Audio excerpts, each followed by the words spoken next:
Hello, I'm Conor Meade, and we're here today at the 2015 Canadian Science Policy Conference with Dr. Girish Shah, who's a professor of medicine at the University of Laval. So we're here today to talk about Canada's diaspora scientist community. So, Dr. Shah, thank you so much for joining us. Thank you very much, Conor. Excellent. So to get things started off, I'd like to ask you, how did you start getting interested in diaspora scientists? Well, so I am the first generation diaspora. I'm Indo-Canadian diaspora. So it was very natural for me to be interested in that. I did my early education, even up to doctoral level, I did it in India. And then I came out for postdoctoral studies and then settled in Canada. So I was always interested in that because I left behind enough contacts and enough people who knew many more people. So I had no trouble communicating with the Indian side of the scientists and matching the program for research together. So I did work together as well. So this was my interest in taking good advantage of the two systems together, my knowledge of what is going on in India and what I do over here for the last 25 years in Canada. So Excellent. That was my interest. So what do you think are some of the advantages and benefits to both Canada and to developing countries in terms of having that circulation of minds and having those diaspora scientist communities? So I think that's a very good question, Conor, that you raised, and in this morning's meeting we really discussed it at length. I think the question was that in early part of the equation, so let's take a specific example of India. In early part of the equation, it was unidirectional. Canada was helping India. But now it has reached a point where neither the human resources nor the technical facilities, they are at par on both the sides. Nonetheless, there are enough issues in which two expertise can still get together and produce much more than individually they could do. So for example, if you look at specific human diseases, which are highly prevalent in India, but you have the expertise for those diseases in Canada. So you could put these two together and you will get much more productivity out of it than an individual country could do. So I think those are the novel, unique opportunities that have come up in which two countries can contribute equally well and benefit equally well. And I think this is where I consider that it is the best time for diaspora, at least the Indian diaspora scientists has come to interact with the India. And I would like to actually digress a little and add who is Indian diaspora, which is what I discussed in the morning. And I think that it is wrong on our part to restrict diaspora definition to people who originated from a given geographic area or their descendants. I think that diaspora, in essence, should include what I call honorary diaspora. These are the people who are interested in the other country. They have no other connection. They were neither born, they were not descendants of people coming from that country, but who took interest in them. And the reason can be multiple. Maybe in their course of their studies, they visited India for 2 years. And I'm not talking about people who like chicken tikka masala. That is not the diaspora Indian that I'm talking about. I'm really talking about diaspora who is seriously interested in studying India-related issues. And there are many. There are so many India centers, including one in Carleton, in Université de Montréal. This is what those people are also doing equally good amount of work, and I call them Indian diaspora. They are honorary member of diaspora. And so I think that collectively, people of Indian origin or their descendants and people who are interested in India, together this diaspora, if I can call that, this is the diaspora that is contributing to drive as a driving force of collaboration between two countries. It is bound to be beneficial to both the countries now. It has reached a point where both the governments are interested. We have the prime minister level visits this beginning of this year. Both the prime ministers agreed, and I'm sure that this is the trend that will continue. And I can talk a little bit more about some organizations in which I'm involved, diaspora organization, Sure, and that's another way to do it. So. Yeah, would you like to discuss any of the organizations you're involved in? Why not? So in fact, that's a point which I would like to actually emphasize, that how can diaspora be organized together? So there are several ways in which diaspora can contribute. I as an individual can do it. Yes, that's possible. I have an idea, I met somebody, I know somebody, I find a little bit of money, and I can work together. There are also possibilities that universities can do. A university takes a specific interest in India and makes an India center, and they can do it. But I think more, or a national national organization can do it. On behalf of many universities, you can do it. But I'm going to talk about an organization which I represent. I'm president of Shastri Indo-Canadian Institute. So this is a binational organization supported by both the governments.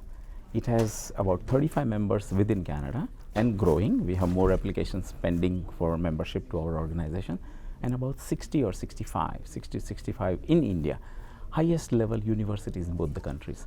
So this organization represents these 90 to 93 universities together, and we have this critical mass where we foster collaboration. With the money that is coming from Government of India and Government of Canada together, we run program in each country, which then requires you to collaborate with each other. Okay. And in this respect, what we are doing is that we are giving actually a financial incentive, albeit small, but sufficient for anybody to test out a new idea.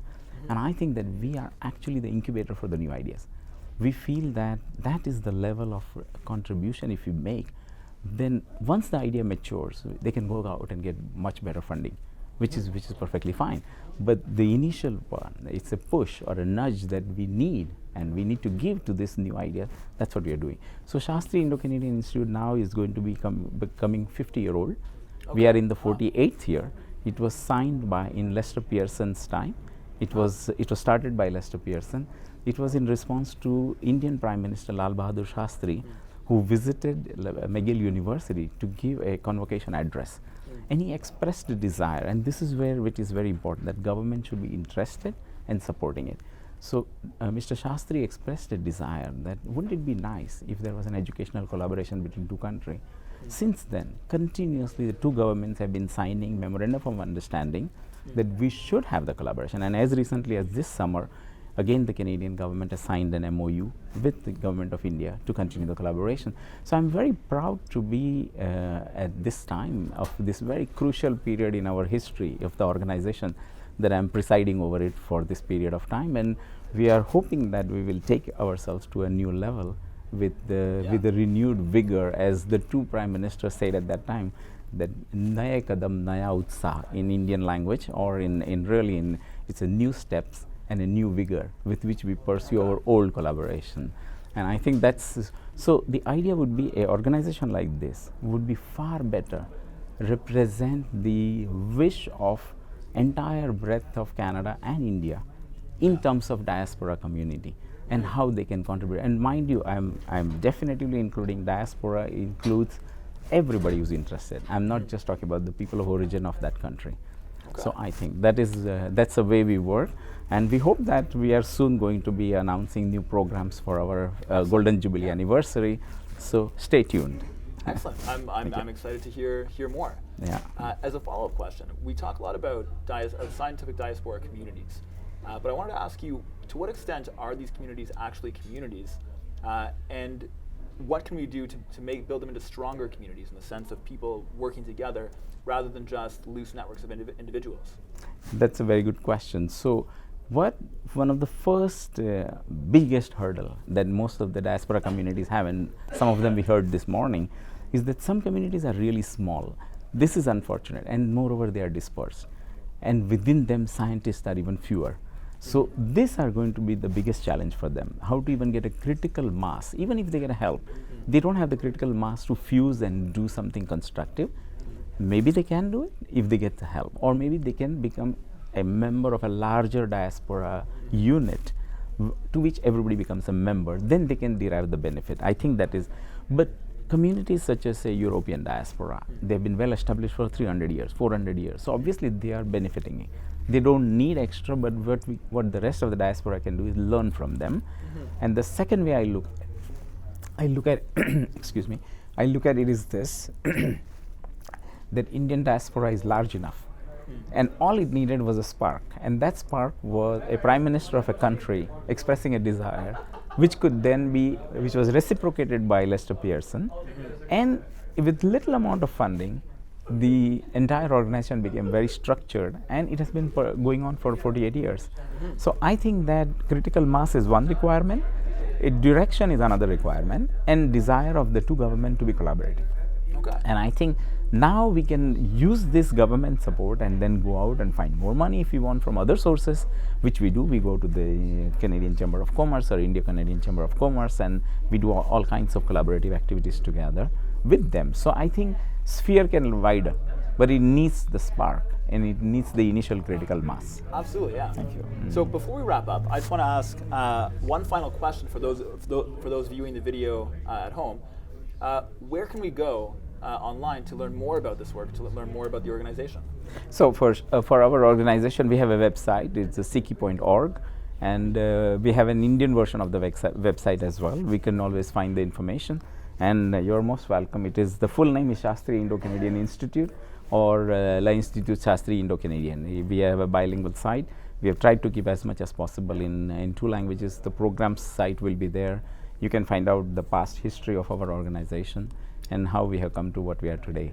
But I thank you very much for giving me this opportunity to talk about it. It is a great meeting that that has been organized here. I'm looking forward to attending the rest. Thank you so much. It has been absolutely our pleasure to have you. Thank you so much for participating. And we encourage everyone to check out the links in the description of this video and learn more about your work. So thank you again. Thank you.